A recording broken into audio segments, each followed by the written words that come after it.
Hi, everybody. I'm Dan Wells. I write horror, fantasy, and science fiction, and I talk about games on the internet. And today, rather than do a review, I want to talk a little bit about character arcs. Now, I've got this image here. This is actually the hero's journey, which is different, though related to the concept of a character arc, but it's a cooler image than I could find for character arcs. And it does point out some of what I want to talk about. Now, I come from the world of writing and storytelling. So I do think about character arcs a lot, especially when I play RPGs. I don't want to say that you have to be a professional writer to care about character arcs because that's obviously untrue. I think that a childhood of playing Teenage Mutant Ninja Turtles and other role playing games is probably a big part of why I became a writer in the first place. But I do want to say that thinking about character arcs and doing some planning and working together between player and GM can do a lot to make your game, your campaign, your adventures really come to life. There's a lot of really good stuff you can do here. Now, what do I mean by a character arc?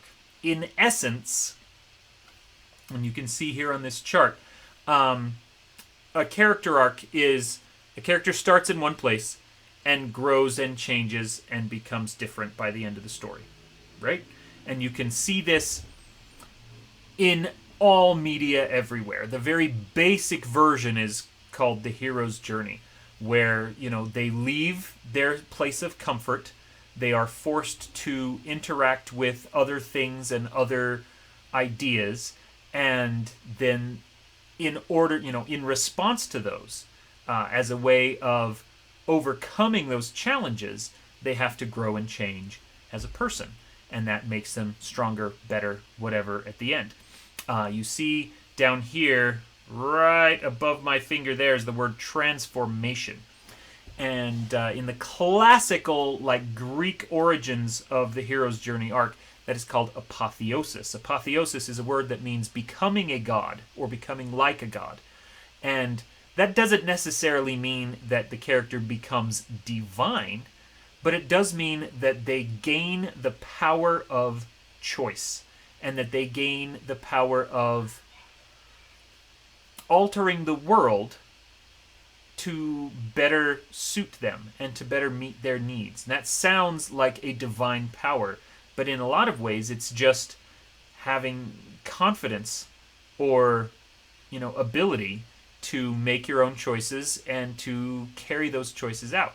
A really fantastic example of a character arc is, for example, Dorothy Gale in The Wizard of Oz, right? She follows every single one of these steps in the hero's journey. She starts alone on a farm, classic little, same as Frodo, same as Luke Skywalker, same as Neo in The Matrix, right? Start as a little nobody who doesn't really know much about the world. And then, through a course of events, Dorothy Gale is exposed to a much wider world. She crosses this line from the known into the unknown, and she goes into Oz. And she, makes friends, she encounters trials, she overcomes those trials, and she learns a lesson. Now, when I say learning a lesson, that sounds like it could be very didactic, that it could be very moralistic, and we're not trying to tell Aesop's fables here, right? Dorothy Gale earns the lesson, there's no place like home, and she wants to go home. That's a very basic reading of it, but what's actually happening inside of that story is that she is taking control of her own life and of her own destiny. She has spent so much time relying on the witches, relying on her friends, the Scarecrow and the Tin Man and the Lion. She's trying to find the wizard. She's listening to the good witch, Glinda. And then eventually she gets to that point where Glinda says the key, which is the shoes that you have had with you the whole time. They're what can help you. They're what can save you. You just have to use them. That is functionally identical to use the Force, Luke. Like, everything that happens. At the end of The Matrix, when Neo decides he's going to face down Agent Smith, and Morpheus is watching and says, he's beginning to believe. All of these come back to the idea that the power is in you. That you, as the hero of this story, are able to affect the story in ways you didn't realize before because you lacked the knowledge or the confidence or the training or whatever it is. And so Dorothy Gale in that moment steps up and she says, you're right. I don't have to rely on other people. I can control my own destiny. I have the power to save myself. And, they use the metaphor of shoes or whatever, but she clicks her heels together and says there's no place like home, and she goes back home. Spoiler warning. Sorry to spoil Wizard of Oz for you. So that is the apotheosis moment. That is when Dorothy Gale realizes, oh, wait, I do have the power to solve my own problems and to affect the world. And that is, while she is not a divine being, it is a godlike power.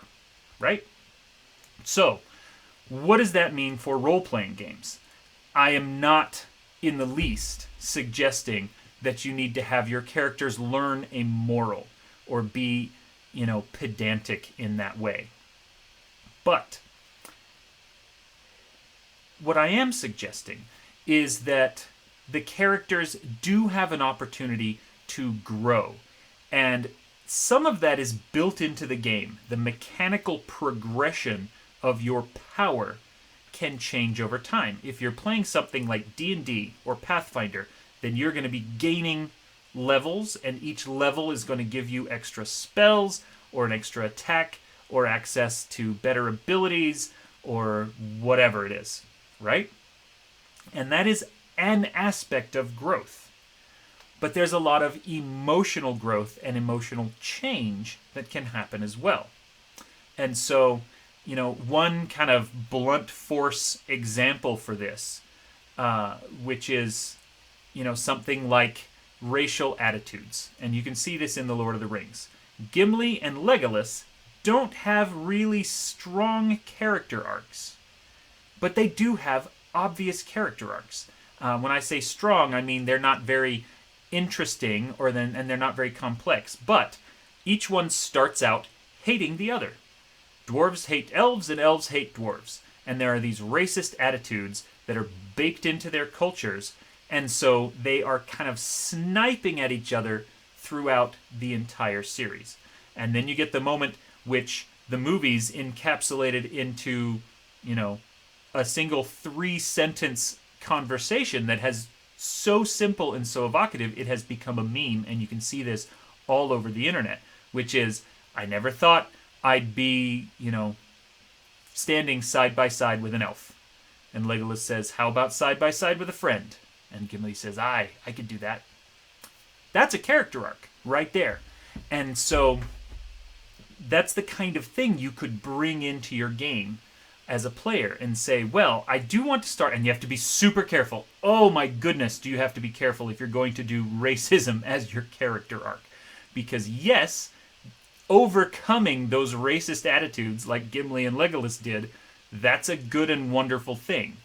But if you go up to your game group and say, you know what, I'm actually going to start off super hating elves, and I'm going to constantly be using these fake racial epithets about them, that might make other people uncomfortable, especially if you have people of color in your group who have experienced a lot of real-life racism. There's a lot of pitfalls you can get into with that particular example. But, handled correctly, it is a way to show your character progressing and changing and becoming a better person over time. There are other character arcs you can throw in there as well. Maybe you don't hate all elves. Maybe you hate rich people. Maybe a noble killed your parents. These are, again, super kind of blunt force examples, but that is often a very good place to start. Now, let's talk a little bit. I'm coming back to this, but I want to take another side quest detour into the idea of character backstory. Because characters love to have backstory. A lot of players will, there's always the player in the group, or maybe an entire group, that just rolls up a fighter or whatever and doesn't have any kind of backstory for them. And then there's always the one player, or maybe it's all of your players, who will write up a 5-page history of how this person comes from this specific background, and then they had this twin brother that was taken away when they were a child, and all of these other things that happen. So there's a whole spectrum of players, from I didn't come up with any backstory at all to I have written a novel about my character. And all of those are great. Your job as a player and as a game master is to work together and figure out which aspects of that backstory can come out, and which aspects of that backstory are just a neat thing for you to know that won't necessarily ever come up. It's important to have this conversation, because anything you talk about, and you go to your game master and you say, so here's the deal, my sister is actually an evil wizard, and I want to make sure that we have a chance to meet her at some point, and I would like the chance to fight her and maybe get beaten by her a few times, and then in the end, I'm going to redeem her, or I'm going to imprison, finally put her into jail for her crimes she's committed, or maybe I'm going to get rid of the ghost that's been possessing her. This is a cool story that I think is fun, and I would love it if we could incorporate it into the campaign. Once you have that conversation between player and game master, you have the opportunity to do that character arc and to tell that backstory. Your game master also has the opportunity to say, how can we put some emotional change into this, if that's not already baked into the story? This idea of my sibling who's become an evil wizard, and we need to, stop her. How does that affect this character emotionally? Do we want to put an element of emotional growth into that? How can you as a player become a better person? Maybe you are, you begin just out for revenge. You want to kill this sister, and then they're just gone. Oh, and then part of the arc of change is a story of forgiveness. And you are going to eventually say, you know what? No, I understand that there were other pressures on you, or that you've been possessed, or whatever. And so now I change from revenge into defense, in redemption. I'm going to save you from this thing that has happened to you. I'm going to help you to be a better person, and in the process I become a better person as well. Whatever you decide to do, you have a chance to do that when you take the time to come up with backstory and discuss that backstory with your game master. This can add so much. I cannot even tell you how much this can add to a story and to a campaign. It's also important to have that conversation, because otherwise you're just sitting there like, I wrote this 5-page backstory, how come the game master isn't using any of it? Well, because the game master has their own story that they're also trying to tell. They can't incorporate every single thing in your 5 pages. So having that conversation about, well, I would love this.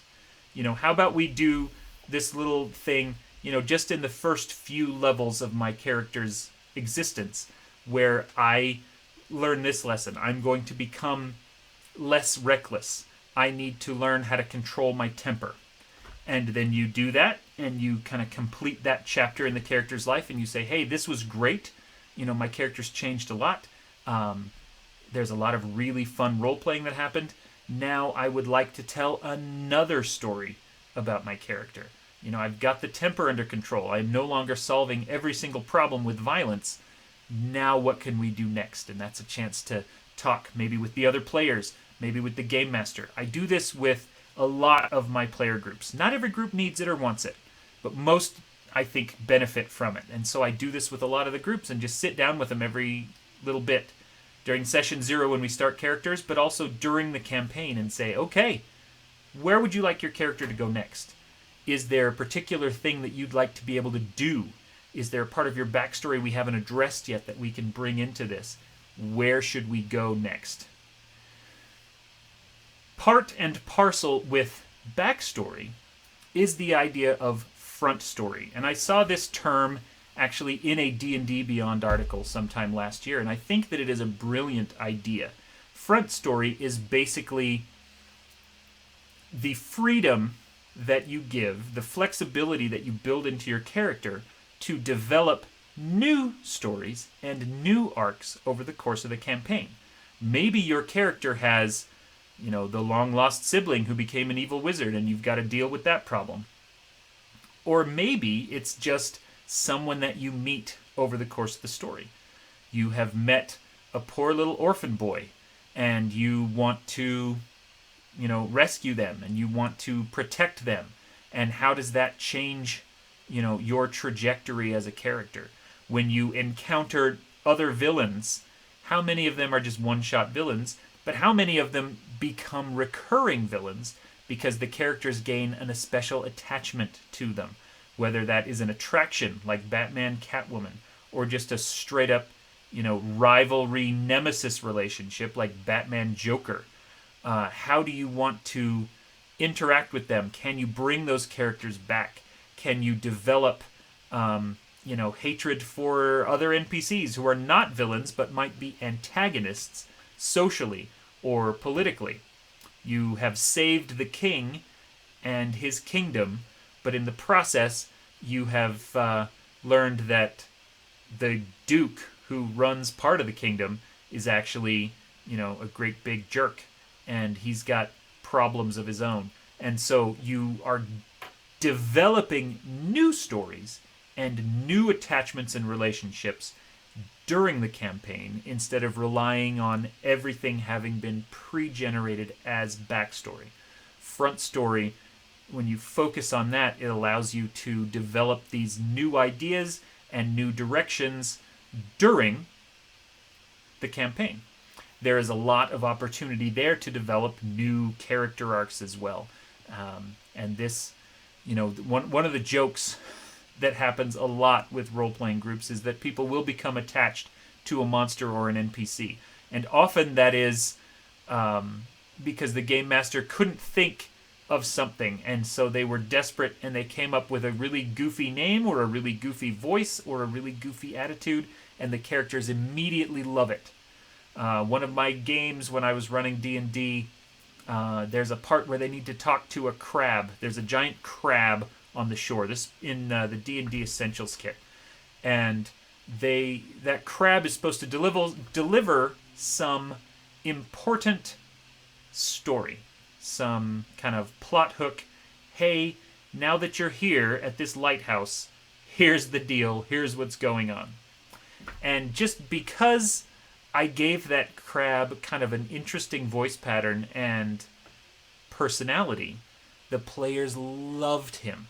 They wanted to take him everywhere. They wanted him to join their party so that everywhere they went, they had Crabberton with them. That happens, and it's kind of a joke. But it is also a thing that gets players excited, and that, at the end of the day, is what we're trying to do. Provide excitement and fun for a group of people. And so when you focus on Frontstory, you can keep your eyes out for those things and say, oh my gosh, this new thing happened. Here's what I want to do. If the guys really like Crabberton, then maybe I can build a little bit of my adventure around Crabberton. If he wants to come with them, what obstacles will they have to overcome to make that work? Do they need to go down under the sea? And if they need to go down under the sea, does that mean they need to find some special gear or magic that will allow them to breathe so they can go talk to the king of the crabs? Little things like that you didn't plan on, either as a player or as a game master, can be very useful when they come up. They are also, again, opportunities for new character arcs. And you can use these new bits of Frontstory as they appear to develop new character arcs. One that I have run into in Cursive Straw is I don't want to give any spoilers for Cursive Straw. Suffice it to say that this is a gothic horror setting, so of course there is a group of people who kidnap and eat other people. They're specifically children, and that's triggering for some people. But so you need to make sure that you know your players, and that be ready to throw up that X card if somebody's like, "What? They eat kids? That's disgusting. I don't want that in my game." But I had this player who got entangled with that, who started buying some of the pastries without realizing that that's what they were made of. And that's a horrible thing, but it is a group that I know and I trust, and they trust me. And I asked them in the beginning, what aspects of this setting are you down to explore? How horrific can I make it? And they were like, go to town, do whatever. And so all of a sudden, this has given me, it has fallen into my lap, the opportunity to build this new character arc for this character. And it's still in the very nascent stages. He doesn't even know yet the secrets of the pastries that he has been eating. But that is going to be an exciting thing. The example I used about a character who is trying to control his temper, that comes from a 7th Sea campaign that I run, where a character started off playing what was essentially a Viking. 7th Sea is a kind of fake magical Europe setting, and the Scandinavian/Danish country is called Vestenmennevenjar. And while they used to be Vikings, there's kind of an interesting setup for that culture, because where they are today is kind of Dutch Navy, who for a long time they were a world superpower, which today, looking at the tiny little Netherlands country, you don't, that doesn't make a lot of sense. But they were, for a long time, a massive naval superpower. And they became very important international trading partners for most of the world. And so that's kind of where Vestenmennevenjar is today. But in their past, in fact, kind of their recent past, they were much more of a Viking culture. And so I've got a character who started off in that kind of violent Viking, solve problems by punching them or hitting them with an axe kind of mode. And then he, told me right off the bat, I want to become more measured, more careful, less reckless. I want to become a better friend who works with my other players instead of just causing problems for them. And this is something that we worked out as a group, because as soon as I heard, oh no, this is a character who, at the beginning of his character arc, wants to be problematic and reckless, how are the other players and characters going to deal with that? And so we talked about it, and everyone was like, yeah, let's do it. I think that could be a really fun character arc to watch this person kind of grow and mature from one side of their culture to a different side of their culture. And I am willing to put up with the reckless, violence-prone Viking at the beginning, because I think this will be a fun story to tell. So getting the buy-in of the rest of the players, making sure that we talk, between Game Master and players so we both know what we're planning on. It has been a blast, and we've been working towards that, and it didn't really require any big narrative plot stuff. And that's one of the benefits of these emotional character arcs, is that I don't have to have them go to specific places, because it's all kind of internal. No matter where we go, there will be opportunities to solve problems through violence or through more measured calculation. And so it fits very easily into the arc of the story and into the campaign that we're telling. And then we've been able to watch this character grow and develop and change, and it's been really fun. So character arcs are something that can, like I said, absolutely jazz up your game. They can add depth to it. They can add richness to it. They can really get people hooked into portions of the game that maybe they were ignoring before. If you have a campaign group or a play group that tends to just be kind of roll the dice and kill the monsters, I would absolutely recommend trying maybe one character arc and say, hey, let's try this. I think this could be a lot of fun. and then see. And I can almost guarantee that that your players are going to love it, that your game master is going to love it. It's going to change the way that you play the game. It's not for everybody, but I think it's for most people.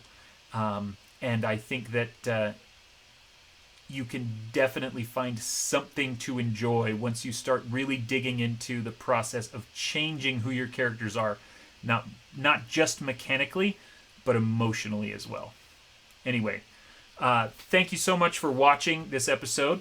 My name is Dan Wells. I'm a professional game master. I can run a campaign or a one-shot for you and your friends. I can make sure to give you some good character arcs too. I am also an author. I've got 18 published books and another one coming out in about a week and a half called Stargazer from Audible. And so you should definitely check that out. Links for all of this stuff is in the liner notes below this video in the description. So definitely click on those links. Visit my website.